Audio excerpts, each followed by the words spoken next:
The first Kindle book that I ever bought, I'm showing off my Kindle today, thanks to actually a Baptist preacher's wife in Southfield who gave me an Amazon gift card.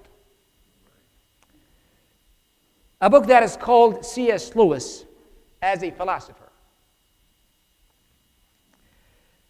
And there is a philosopher by the name Peter Kreeft who wrote an article in that book. And in that article, he talked about three things. He called them the three transcendentals. Can I have the screen here, please? Sound booth? And he says in the very first page, there are three things that will never die: truth, goodness, and beauty. These are the three things we all need, and need absolutely. And know we need absolutely.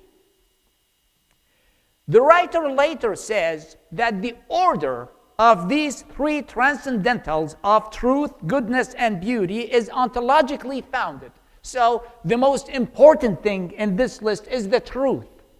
And then the goodness. You cannot have goodness without truth. And then beauty, because the beauty is the reflection of the goodness. However, he later says that we human beings respond to these three transcendentals in the exact reverse order. So what catches our attention first is not the truth, is not the goodness, but is the beauty. He says that the psychological order is the reverse of the ontological order. As we know, being through first sensing appearance, so we are attracted to goodness first by its beauty. We are attracted to truth by its goodness, and we are attracted to being by its truth. The reason why I'm bringing this up today, last week we talked about how to preach the gospel to Arabs and Muslims, or anyone who is not a Christian. And the main thing that we discussed, which of course the thing that we have to do, is to be more knowledgeable in our faith and to be prepared to answer questions. But the truth of the matter is that usually in most of the conversion processes that I've been exposed to, including my own, which I will be sharing now, people did not care about the truth. People do not usually reason themselves out of a certain faith into another faith. What caught my attention first in God's word is not its truth, it was its beauty. It was cool to read the Bible. That was quoted by books mentioned in movies and songs and all those paintings that were based on the Bible. The beauty of God's word caught my attention first. And once I got myself a copy of the Bible, the goodness of the Bible caught my attention second. The goodness that it preached: love, tolerance, benevolence, charity, integrity. These things that I have not been exposed to in my Muslim culture, in my Muslim background. And it wasn't until a year later that I was exposed to the truth of the gospel. I have been in the United States, as many of you know, for a little bit over 5 years. On April 1st, 2011, a Turkish 737 like this one landed at the JFK airport. Why April 1st? Because the only contact I had in the United States told me that they have snowstorms where she is at every February and March. And I have not seen snow before that, so I decided to come immediately after February and March are over. I was admitted as a visitor. We had a few months window in which Iraqis could just walk into the United States Embassy in Baghdad and apply for a visa and fly all the way from Baghdad to the United States without having to sell everything that we have and board an overloaded boat and suffer the perils of the sea and the humiliation of the European police. I only had one contact, that poor old woman in Pennsylvania. I had one bag. I had only enough money for me to survive for weeks, half of which I paid my lawyer to apply for my asylum case, and I did not have any plan at all. A few days before that, I quit my job in which I worked as a civil engineer doing water and sewerage projects all over Iraq. I worked for the Iraqi Department of Public Works, said the final goodbyes to my family, and flew all over to the United States. The planned part of my trip was a 1-week tour in New York City. The unplanned part was everything else. I just came to this nation to experience for once in my lifetime how it feels like to be free and to have dignity and to have respect that I have not seen back where I came from, especially the freedom to worship the God that I believe in the way that I believe is true. Only a few months later, I met over 1,000 people who rushed to call me a brother. I enjoyed an exceptionally good health and all my needs have been taken care of. And 9 months later, I started to get paid to go to school, to be completely devoted to study the book I had a secret love affair with for over 12 years back in my hometown of Baghdad. Isn't God wonderful? I was born in Baghdad in 1979. And the year that I was born, bad things started to happen in the world.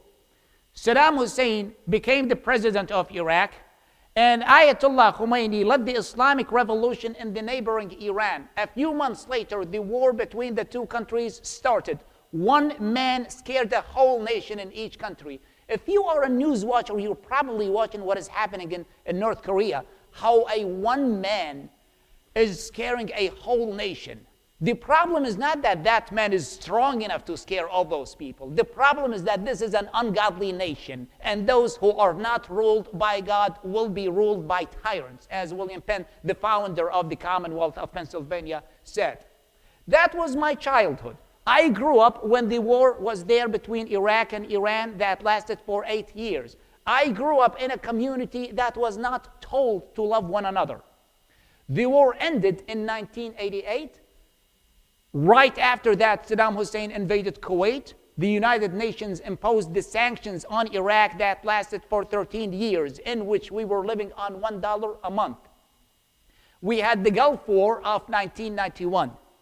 Right after the Gulf War, until that time, Saddam Hussein was not religious in any way. The community that I grew up in was not Islamic. In fact, even the Islamic education teacher in my primary school, she used to dress up like any Western woman. She did not cover her head. Up until that time, Saddam Hussein was secular. But right after the Gulf War, there were 2 revolts against him. One Kurdish in the north and one Shiite Muslim in the south.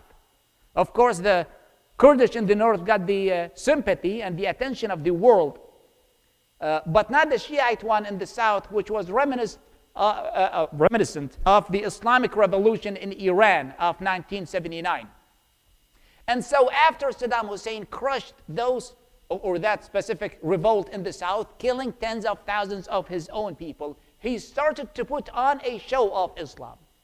When he first came to power, he actually put to death all the leadership of the Shiite community in Iraq. But he realized that that did not work. That's when he started to put on a show of Islam. He wrote Allahu Akbar on the Iraqi flag. He ordered the Quran to be taught in all the Iraqi schools. That's where I get my Quran knowledge from. Before graduation from high school, he ordered the building of hundreds of mosques all over Iraq, and he overhauled the Iraqi community from being secular and socialist and military into more Islamic.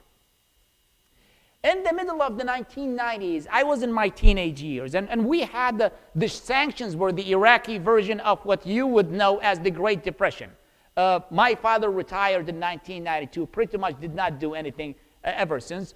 My mom, happy Mother's Day for you, she started to work as a tailor, mending the clothes of our neighborhood, and she's been the one who provided for the family and for me and for my education ever since. In the middle of the 1990s, it was obvious that the Iraqi community has been put in enmity with everything that is different in the world. We did not have any friends. We did not have the terrorism and the violence and the car bombs and the militias that we have now. But all of that have been being preached in Iraq, in mosques, being taught in schools, being talked about on TV, the 2 government-run TV channels, the 3 government newspapers, the 2 government radio stations, and that's it. Iraq was a total prison. We did not have any exposure to anything that the government did not want to tell us. The internet, cell phones, satellite channels were banned, although they were common in pretty much all the rest of the world. I realized that the Islamic roots of the Iraqi community were the reason behind the enmity and the hatred that we've been ideologized to have. There have always been the expectation of a war that is to happen soon with the rest of the world. Just like any other Iraqi, I had that vacuum inside me that I could not feel comfortable with, and that could not be filled with anything. Most of the other Iraqi Muslims were distracted, keeping the Islamic rituals, praying 5 times a day, fasting every Ramadan, reading the Quran without bothering to know what the Quran says. But not me. We did not starve for food or water because of the sanctions. The socialist government provided us, or has been providing the Iraqi families there with monthly rations almost for free. But we starved for a different kind of bread and a different kind of water that we did not even know. My 4-year-old sister died in 1996 because of food poisoning. My mom, a panicked mother, in the funeral of her daughter, was begging for someone to provide her with a glimpse of hope that that innocent child went to heaven. No one was able to provide her with that hope, and the only man who was knowledgeable in the Quran in the funeral told her she would be judged for the very first bread that she took in when she was born. That's what I started to think, what kind of God is that? A few months later that same year, my uncle got cancer. He was the uncle that I loved most. He was humorous, he was generous, kind, and he was crying every time I talked with him when I last saw him. Not only because he saw his death coming, which he did in a few days after that, but because for the first time since he started to observe the Islamic rituals, he was physically unable to go to the bathroom, to get ritually clean, to do the Islamic ritual prayers. Every man is required, every person is required to do 5 times a day. He was soiling himself on bed. And he thought that God was done with him, and he died without hope. That's when I decided that's it between me and God, and I became an atheist. I thought being an atheist would make me happy. I mean, come on, think about it. No rules and no consequences. If you just imagine that there was no God. The Quran does not provide any assurance of salvation. The only assurance that the Quran gives is the assurance of the hellfire. So what's the point of the Islamic piety? I might as well not have any spiritual interest at all. Now, of course, a Muslim is raised to believe that Islam is the only and the last way to God. If you are non-Muslim, you should not be looking anywhere else. You should not be going back to the Christian faith or the Jewish faith. And I continue to try to satisfy that vacuum that is inside me. I started to read a lot of books. I learned English to try to figure out the other side of the stories that I've been told by the government or in schools or on TV. And when I learned English, a whole new pair of eyes were opened to me, and I started to see the world in a different way. I started to listen to the Voice of America and Radio Canada International and the English department of the BBC. And I started to read a lot of books, and many of those books that I read quoted the Bible. Now, a Muslim, as we studied, a Muslim believes that the Bible is the inspired word of God, but not this Bible that we have today. They believe that the Bible that they are required to believe in has been lost, and this Bible is completely made up. I was not a spiritual person in any way, so I did not care. But those books and the movies that I watched continue to quote the Bible. Actually, it was then when the first Mission Impossible was on, when Tom Cruise picked the Gideon's Bible and read from Job 3:14, that was the first time I ever see the Bible. That's when I got introduced to the beauty of God's Word, and I got so curious to know what the Bible said. I went to a flea market in Baghdad and bought my first Bible only to understand what those movies and those books were saying. It was the Gospel of John. And I thought that was the entire Bible. I came home and I tried to see Job 3:14 in the Gospel of John, and I did not see it. I said, well, Muslims were right. Everybody is writing a different Bible. Something caught my attention, though, in the Gospel of John, the way Jesus dealt with the hypocritical religious authorities of his time, calling them liars and hypocrites, something you're not supposed to do in a Muslim community. I was a rebel, and I identified myself with Jesus the rebel in that made-up book. The Gospel of John was my catcher in the rye. I did not care, though. Threw the gospel away. I finished my second year in college, and in the summer holiday between the second and the third year, I was back in that same flea market flipping the New Testament. That's when I saw the Gospel of John in the New Testament, when I realized that the Gospel of John is not what Muslims claim, another Bible. It's a part of a bigger book. So I bought the New Testament. A few days later, I realized that the New Testament is a part of another bigger book. I ran out of money. I borrowed money from my cousin. I went back to that flea market, and I bought my first complete Bible. It was not a study Bible, and it was written in an old Arabic format, kind of like the Arabic version of the King James version of the Bible. Of course, when you introduce someone to the Bible for the first time, somebody who does not have any biblical background at all, there is only so much you can expect from that person to understand from that book. But I was really impressed with the historic and geographic description of a world that I am familiar with. We studied the Old Testament history, and many of you think that I'm smart or that I have done a lot of research. Actually, that's not the truth. This is just the world that I came from. The Babylonians, the Assyrians, Babylon, Nineveh, these are places that I'm familiar with where I came from. And I was like, wow, the guy who made up this book really knew his history and geography.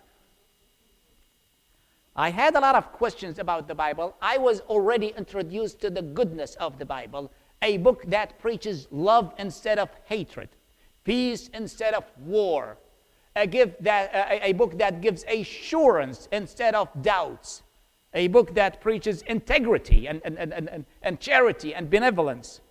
I had a lot of questions, but I did not have any Christian friend in my neighborhood.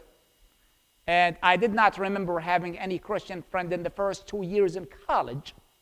But when the third year in college started, I saw a man with a big cross on his shirt. He was a member of the Iraqi Chaldean Catholic Church. Of course, to me back then, which we will be talking about that next week, Lord willing, in our sermon, what I have learned and did not learn from Muslims.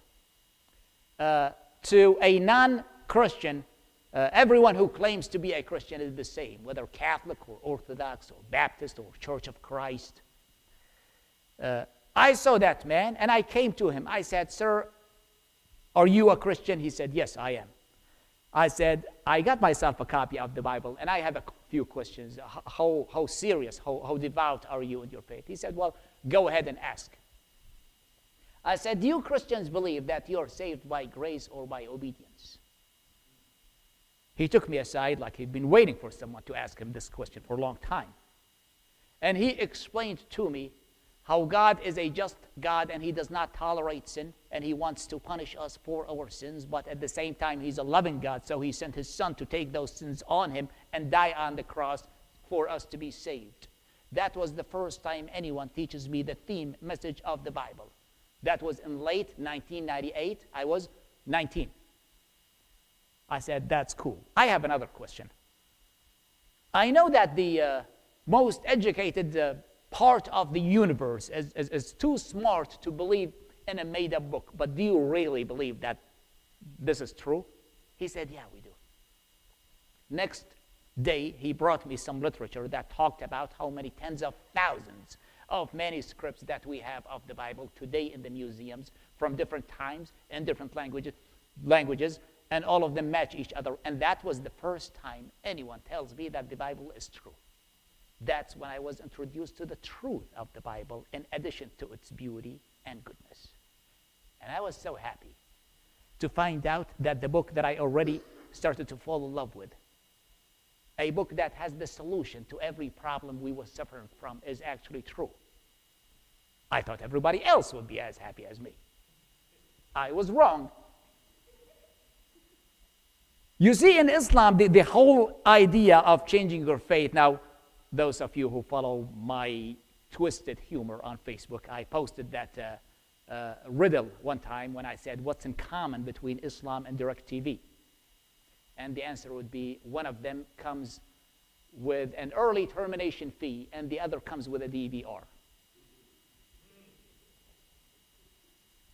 The thought of leaving Islam does not exist at all. You just don't leave Islam with your head over your shoulder. The first person I tried to share the gospel with was the person that I loved most, my mom, a self-sacrificing woman that's been working very hard in a very hard time to provide for me, although we did not enjoy a good relationship. By the way, in Iraq, it's okay for a man to stay, quote, in his mom's basement. And I was a college kid back then. She used to wake up before me to make breakfast for me, even to the very last day before I came to the United States. Every time I say, good morning, Mom, at that time she would not answer. And I knew why did she not answer. Now, we had a small house. I came from one of the poorest families in one of the poorest neighborhoods in Baghdad. And I used to read for my college classes in the kitchen. And I used to read the Bible and hide the Bible among my college books because, you know, our parents are too dumb to know what we are reading in secret. And one time I said, Mom, what's wrong? She turned to me with tears on her cheeks, and she grabbed me by the collar, and she told me, please tell me, what did I fail to provide for you that you do this thing to me? I said, Mom, what thing? She said, I've been reading that blasphemous book that you've had among your college books. You want to bring shame and danger to the family. I have been wearing my eyes out trying to provide for you and for school, and you use my money to buy that book. Look at yourself, grow up. With that, with the lack of encouragement, with the fact that I lost most of my Muslim friends and did not gain any new Christian friends, with the fact that I started to get harassed by the religious authorities in my neighborhood, with the fact that I did not have the wisdom on what to say and what not to say, and I was alone on my own. I did not have any experience to deal with that new situation. I had my moments in which I doubted maybe this was all wrong. Maybe God did not exist. Maybe I would have been happier if I were atheist, or if I just tried to imagine that there is any God. And I gave away my Bible. And it only took me a few weeks to realize that the hope that I had, and the satisfaction, and the assurance that I had when I trusted in God's promises in the Bible and claimed them as my own could not be replaced with the whole life. So I brought a new copy of the Bible in English this time so that no one would understand what I'm reading. And I continued to read the Bible in secret for the rest of my stay there. The biggest trial that I have ever was that it was very clear to me that if I wanted to become a Christian, I needed to be baptized. And it took me 12 years going to every single church building in Baghdad trying to get baptized and begging. That's why I take it very seriously when I discuss baptism with people in America when they have a baptistry in every street corner, and they would say, well, no, you don't need to get baptized. Don't tell me you don't need to get baptized. So I finished my school in 2000. I was enlisted in the Army. I finished my military service as a Republican Guard in 2002. I was employed as a sanitary engineer. The American Army came in 2003. Things started to change. We started to have the internet for the first time, the freedom to go online and look up for things. Of course, not everything started to get better, but the internet was a blessing. In fact, eSword, the Bible program, was the second Bible that I ever downloaded from the internet. The first one was a download manager to download eSword. I started to download sermons and Christian songs and other things and upload them to my MP3 player and put the earbuds in my ears every morning when I go to work in the bus. Read a passage of the Bible and pray. That used to be my chapel, the bus that goes to work. And everything continued to have the same routine to it until that one morning on October 25th, 2009, when I was in our building, the Iraqi Department of Public Works, making a phone call on my way from the second floor to the first floor. I was in the staircase when a truck bomb rocked. That was supposed to be a video. A truck bomb rocked the building that I was working at, and a second truck bomb rocked a second building only a few hundred feet away, which was the Baghdad City Hall. I was in the middle of that pillar of smoke. 1,500 people got either killed or injured in those two explosions claimed by Al-Qaeda. I came out of it without a scratch. I was in the staircase. We moved to a substitute building in another neighborhood in Baghdad. And that building had an internet cafe next to it. And I used to go to that cafe to check my email.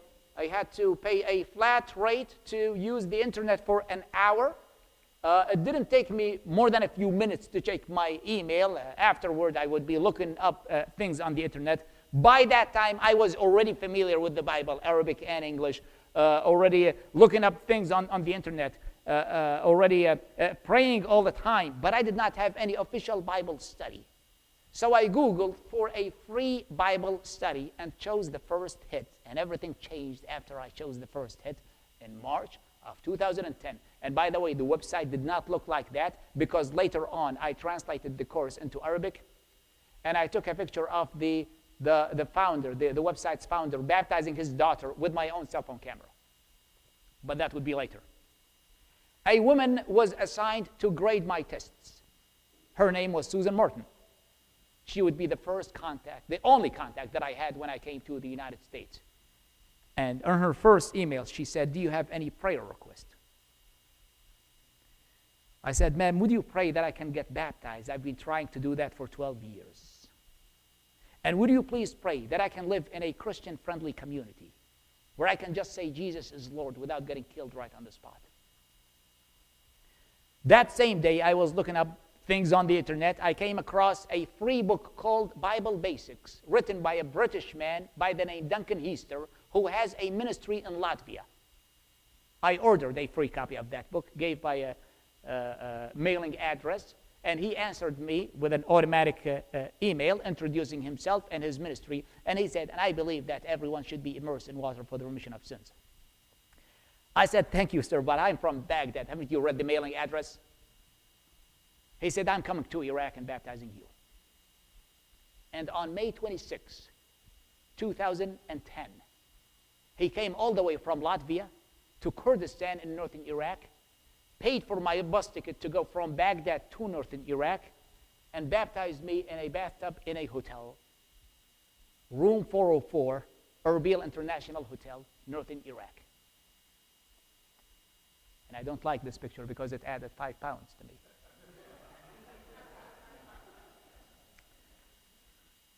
That woman used to take care of a quadriplegic man in a Christian man's house in Boyertown, Pennsylvania. And she told the owner of the house about me. He told her, "Tell that Iraqi if he ever plans to come to the United States, there is a room in my house waiting for him."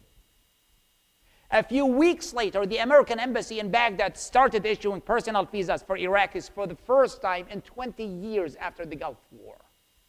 So I quit my job, said the final goodbyes to my family, packed my one bag, applied for the visa, bought the plane ticket, came all the way from Baghdad to New York City, was admitted as a tourist. A week later, I took the bus from Port Authority in Times Square to Reading, Pennsylvania, where that man and that woman were waiting for me, and they took me to live with them happily and freely ever after. No, it was the Amish country. For the first time in my life, me, a city man, was in a place in which I was unable to take the bus and go shopping or get a haircut or anything. The government did not answer my asylum application. The money that I brought with me was getting less and less, and there was nothing around me. Like I literally did not have any next door neighbor. We had trees and trees all around us. And it was cloudy and rainy, and I'm not used to that, being from Iraq. Until that one day when we had a singing event in Reading, Pennsylvania. When I met the first member of, by the way, that's the room in Rick's house that they gave me to stay in for free. I visit them at least once a year. I plan to visit them in late June this year, Lord willing. We went to a singing event in Reading, Pennsylvania, where I met the first member of the Lord's Church. And he learned about me. And he said, young man, come over here. What brought you all the way from Baghdad to the Amish country? I said, a plane. He said, no, tell me your whole story. And he would be the first one who hears what you are hearing today as a story up till that part. And he said, wow, you have to share that in my congregation. I'll tell you what, the Church of Christ is not the only church that I've been at. But it is the only church that has ever said, tell me your conversion story so that I may share it with other people. I have been to dozens of churches in Iraq and the United States that would always say, good for you. And he actually had me speak in his church. I said, sir, I have never spoken in public, not in my second language. He said, you have to testify to what Jesus did in your life. And he had me speak at the morning service like at the Camp Hill Church of Christ in Pennsylvania. The preacher of that church is a graduate of Sunset International Bible Institute. And he said, why don't you go to a preaching school? I said, preaching school? I don't even have enough money for me to survive for days. And I don't know if it's legal for me to go to school in the United States. I have always been legal in the United States, but the only legal paper that I had back then was the letter from the Homeland Security telling me it's okay for me to stay until they decide my asylum application. I did not have a driver's license or a work permit or any other legal paper. He said, you go check with your lawyer and we will start raising support money for you. And he started raising support money for me. And he sent me to school at the time when I ran out of the last dollar that I brought with me from Iraq. I started school on January 5th, 2012. My first legal paper, my work permit, was issued on January 6th, 2012. One day after that, somebody up there did not want me to be in any other place. And before I knew it, I was in front of the school chapel, 200 people, with the dean of school, asking me about my plans after I graduate. Like I've been planning this my whole life. I said, what plans? How did I end up here? And then I remembered that for years back in my hometown of Baghdad, I've had the dream of doing exactly what you're doing now.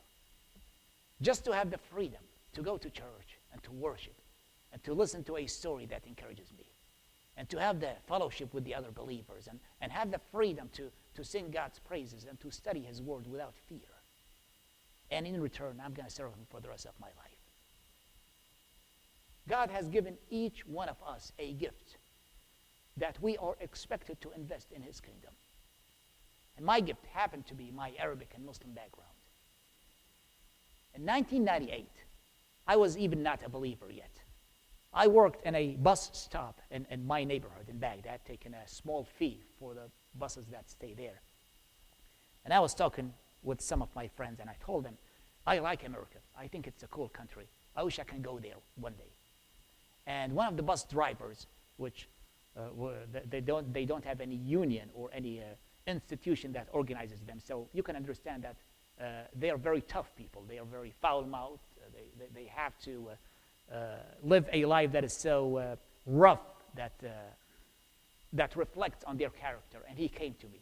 He said, did you just say that you wanted to go to America? Look at yourself. Do you think America can ever use somebody like you? You were going to an engineering school. You think you will be the only engineer in America? You think there will not be thousands of engineers from all around the world who would want to go there to America? What do you have to serve the American community? Well, God can use anything that you have in his kingdom. Who would have thought that my Arabic language and my knowledge in Islam would be of any help? 5 years ago, I used to hide my faith to stay alive. And now I share my faith to make a living. When I finished school and I moved here to Michigan, the Church of Christ was not involved at all in preaching the gospel among Arabs and Muslims. And now the church is leading that effort now. What do you have that God gave you that you would think will not work in God's kingdom? You know the rest of the story. We had a teacher from Rochester, Michigan in school, and his name was Jerry Tallman. And he's the one who hooked me up with the congregations here. Still remember that one time when he took me to the DPS, which is the Secretary of State in Lubbock, Texas, to apply for my first driver's license. And he called Tad. And he said, would you talk to Tad Masteler? I said, Tad who? And I introduced myself to him. He said, we are so proud that you're here, and we will do whatever is necessary to support you and to help you. And I moved from there to here and start working in the United States on January 17, 2014, ironically, the Gulf War Memorial Day. The rest of the story and how I started to try and knock the different doors to start the ministry, I talked about that in detail last week. Next week, Lord willing, what I have learned and did not learn from Muslims. The week after that, how Muslims view you.